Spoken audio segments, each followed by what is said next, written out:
اهلا بيكم، عاملين ايه؟ ما تيجوا النهارده نعمل شويه قرص بالعجوه وبالجبنه. حاجه كده تحفه، هينفعونا في اللانش بوكس، ندي ولادنا هما نازلين مدرسه، الحضانه، اللي نازل كليه، اللي نازل شغل. كمان هنحتاجها احنا كمان نفطر بيها مع كوبايه شاي بلبن الصبح. حاجه كده تحفه. دي مش قرص المخابز، مش قرص الافران، دي قرص الحلواني. عايزه اقولك قد ايه العجينه ناجحه وهشه جدا وخفيفه، مش مكتومه. على فكره ده الاضاءه ظلمها والله العظيم. سهله جدا وبسيطه ومش مكلفه بالنسبه لانك انتي هتعملي كل حاجه مضمونه في البيت.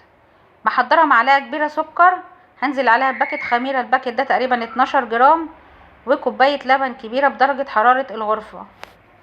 هقلب المكونات مع بعض كويس وهركنهم على جنب. لازم قبل ما تستخدمي اي خميره تبصي على تاريخ الصلاحيه الاول، لازم تتاكدي من النقطه دي. هقلب المكونات السائله واسيبهم على جنب شويه بحيث انشط الخميره وتشتغل بسرعه لما اضيفها للعجين.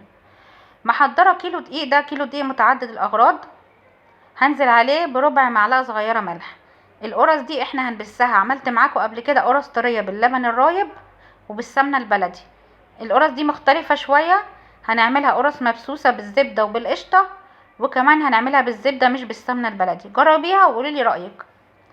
دي كوبايه قشطه على جبنه كريمي. الجبنه الكريمي اللي عملتها معاكم من اللبن القاطع استخدمتها في القرص دي، وعليها نص كوبايه قشطه، يعني كوبايه كامله قشطه على جبنه كريمي. و200 جرام زبده. الزبده بدرجه لازم تكون بدرجه حراره الغرفه. دي زبده نيوزيلندي، طلعتها وسبتها تاخد حراره الغرفه عشان هبسها مع الدقيق. هنبس الدقيق بقى كويس، والخطوه دي مهمه مع الزبده بالقشطه، يعني كده زي ما بنبس كده الكحك لمده 5 دقايق مثلا، بحيث كل الدقيق يتغلف بايه، بالزبده وبالقشطه. ودي خطوه مهمه جدا، مش بتاخد وقت ولا مجهود.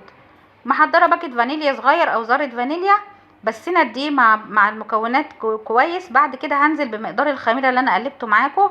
انا هحتاج مقدار الخميره كله، هستخدمه كله.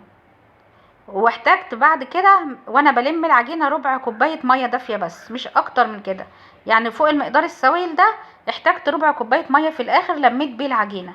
هنا بقى مش هعجن كتير، انا بسيتها في الاول، هنا مش هعجن كتير.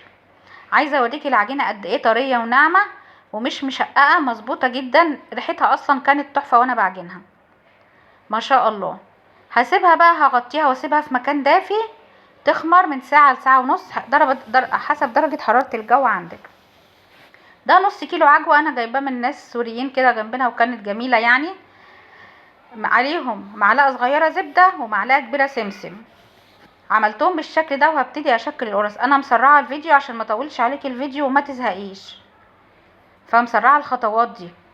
عايزه اقولك مقدار الكيلو هيعمل لي ما شاء الله صاج كبير، وصينيه اكبر صينيه عندي في طقم الصواني ما شاء الله. يعني التشكيل كده بالشكل ده.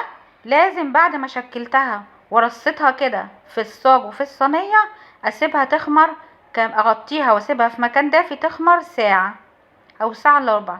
لازم تخمر او ترتاح بعد خطوه التشكيل دي. عايزه اقولك والله ده الاضاءه ظلمها، ده هي احلى من كده بكتير.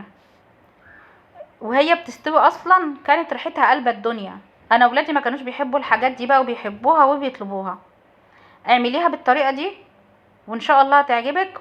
وحابه ان انت تدخلي تقولي لي رايك، ولو في اي استفسار او اي حاجه اساليني وانا هرد عليكي. لو عجبك الفيديو ما تنساش تعملي لايك وكومنت حلو منك.